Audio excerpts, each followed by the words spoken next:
gets connected to the parasha that we just read. The longest parasha, Parashat Naso.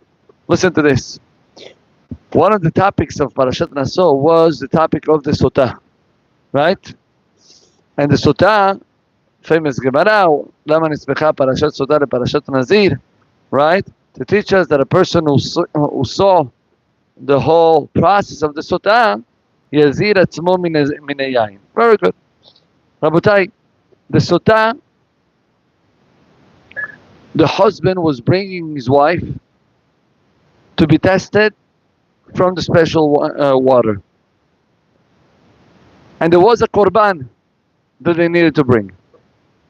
And the korban was a korban se'orim. What's se'orim? Se'orim means barley. Barley. Says the Midrash Tanchuma. Listen to the words of the Midrash Tanchuma.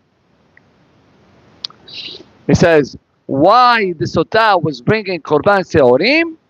Because she did ma'aseh behema. She did action of an animal, and the se'orim is the food of animal. Therefore, she deserves to bring this type of korban. Sounds good so far? And this is the Midrash. And why she doesn't bring levona? Levona was a certain type of herb. Why she doesn't bring levona? Because levona represents the imaot kedoshot, Sara, Rivka, Rachel, and Leah, and therefore she doesn't deserve to bring levona.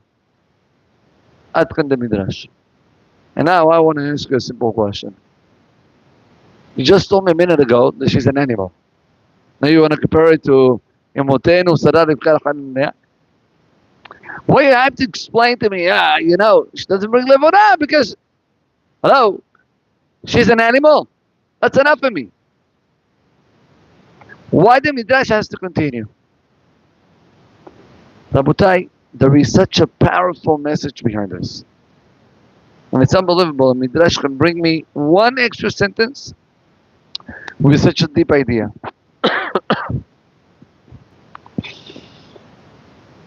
To understand this, I'll tell you the following story. There was a great speaker.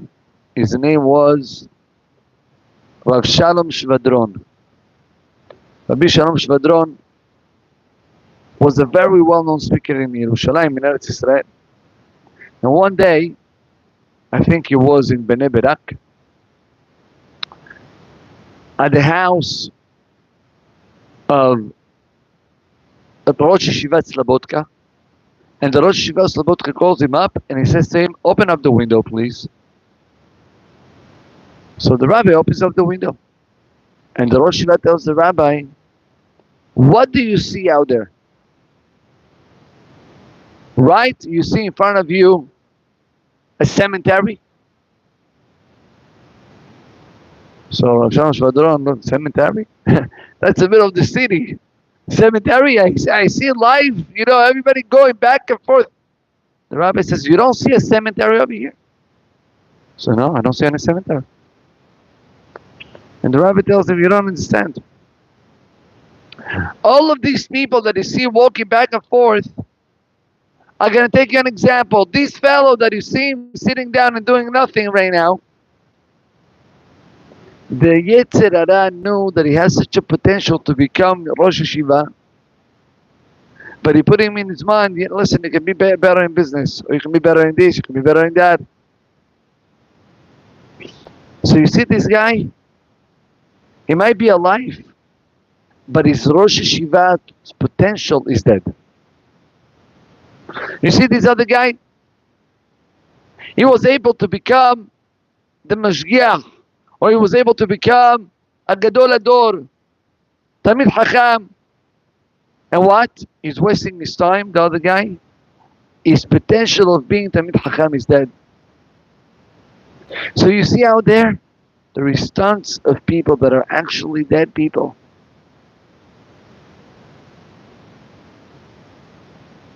So Rav Shalom said, up to 120, Borei Olam is not going to judge us about our averot and setu. No. Borei Olam is going to judge us about our potential. And if our potential was to become great, he's going to ask us, where is the great tzaddik that was supposed to be here? Where is the great Amit Hakam that was supposed to be here?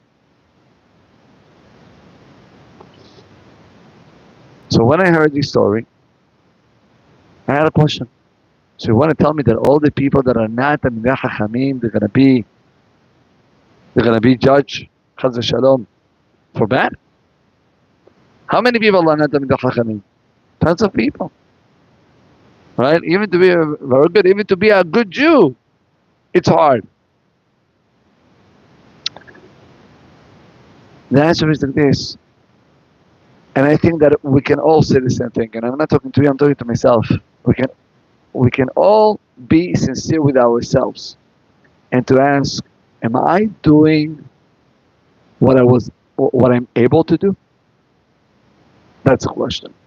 The question is not if you're becoming now Rosh Yeshiva or if you're becoming now the Mashgiach. That's not the point. You're not going to have a generation that everybody is Rosh Yeshiva. But what about ourselves? Are we really doing, can we do a little bit more? Do we think that we're capable to push a little bit more? If we are capable, we have to know that this is our obligation. And we cannot say, no, God, listen, all these terutim, all these, how do you say terutim? All of these excuses, it's not going to help. We have to start acting. Rabotai, that's the reason why by the Sotah, the Midrash brings both things. She did a terrible action, like a behemah, like an animal, and that's why she's going to bring seorim. But says the Midrash, but she doesn't bring levona. Why? She was not like Sara. She didn't reach to her potential. You had a possibility to become someone great. Where were you? That's a Musara scale. It's a tough Musara scale, and sometimes we feel uncomfortable hearing this. Okay, I feel uncomfortable hearing this, but we have to try. We have to give our maximum effort. There was a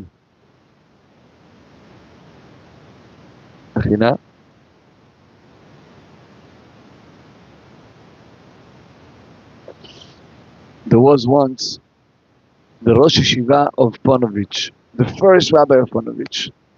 The Rabbi of Ponovich, that was his name. The Rabbi of Ponovich, Rav Kahanman. And Rabbi Kahanman, right, went to the U.S. because the yeshiva was about to get closed. Rabotai, closing a business, it's very hard. It's tough. Closing something that is spiritual, that you try to make a change and it didn't work, right? It's even worse. Rav Kahanman got to the point that the yeshiva is about to get closed. He's about to send all the boys back home. He took a flight and he came to the U.S. There was a lady, old lady from LA. I'm talking the year 1960, something like that.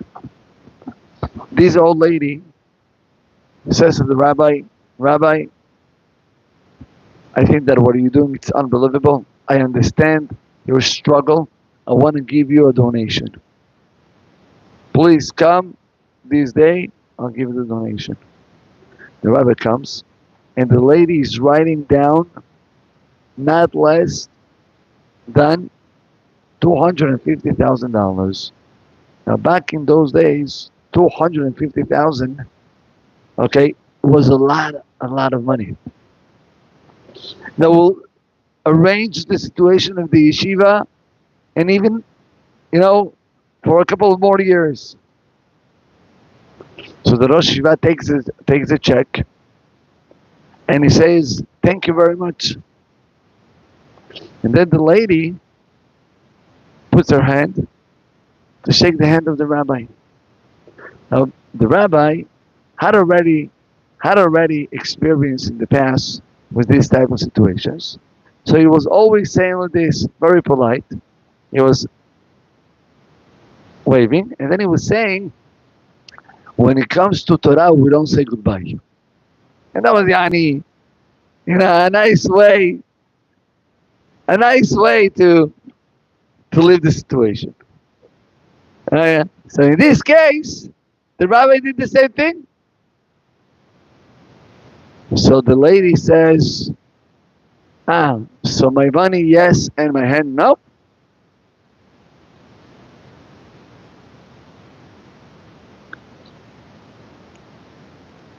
I'll tell you what happened.